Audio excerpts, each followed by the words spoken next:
Hey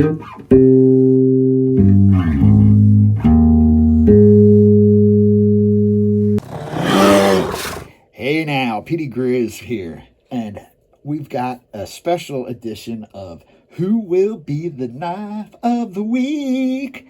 And this week, I'm not even going to mess around and show a bunch of knives I've already showed in the last few days because there's no point. This is a showstopper for sure.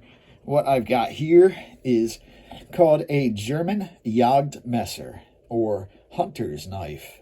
This is a pattern that a company called Puma is particularly known for. If you look up a Puma, I think it's a 959, maybe I'll put a picture here, and you'll see the similarity. Of course, there's different tool options available, just like with Swiss Army knives and camp knives. Some have horse picks, some have bird hooks, various punches and stuff like that, but they're all basically the same pattern, and about 4.5 inches in length. In comparison to in Swiss Army knife units of measurement, it's about that long. So about 3/4 inches longer than a regular 91 millimeter Swiss Army knife. Very nice stag covers on this guy.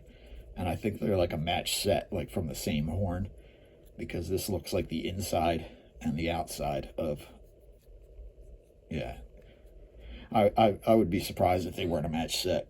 But, man, very high quality workmanship on this. Everything is tight and right, and the snap, this has like some super hard snap. I would compare the pull on this to like a model 1908 soldier's knife.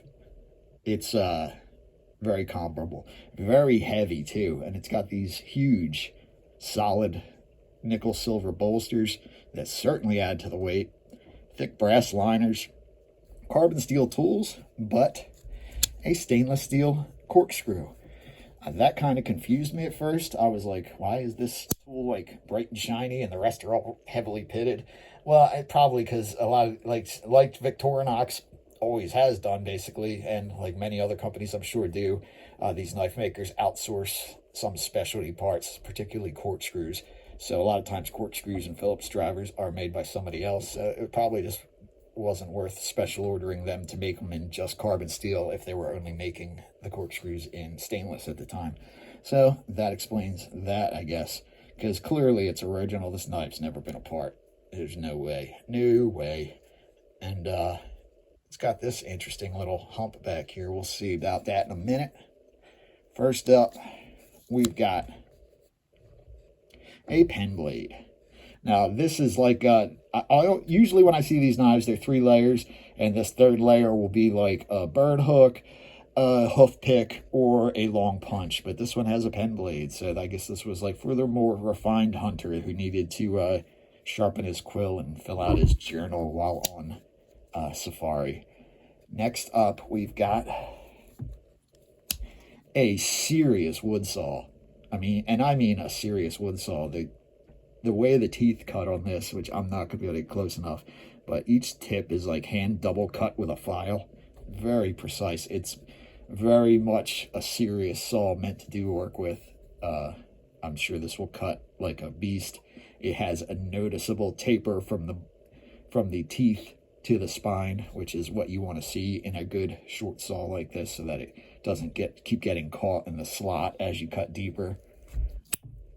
And finally, we've got the main event. A big, full spear blade. Great blade. Looks to be like the factory edge on this thing. I mean, it's hardly been used. Fully intact. Yeah, it's clearly some kind of chemical spilled on it. It looks like, an acid or some kind of cleaning chemical, or maybe soda or something got spilled on it and just left on there, because there's definitely like this spill pattern going on of the rust, because some spots are in great shape and then other spots are horribly pitted. But what does this back hump for? That is a lock back. So this knife is completely locked, and you press down on that and it unlocks the blade. Very cool.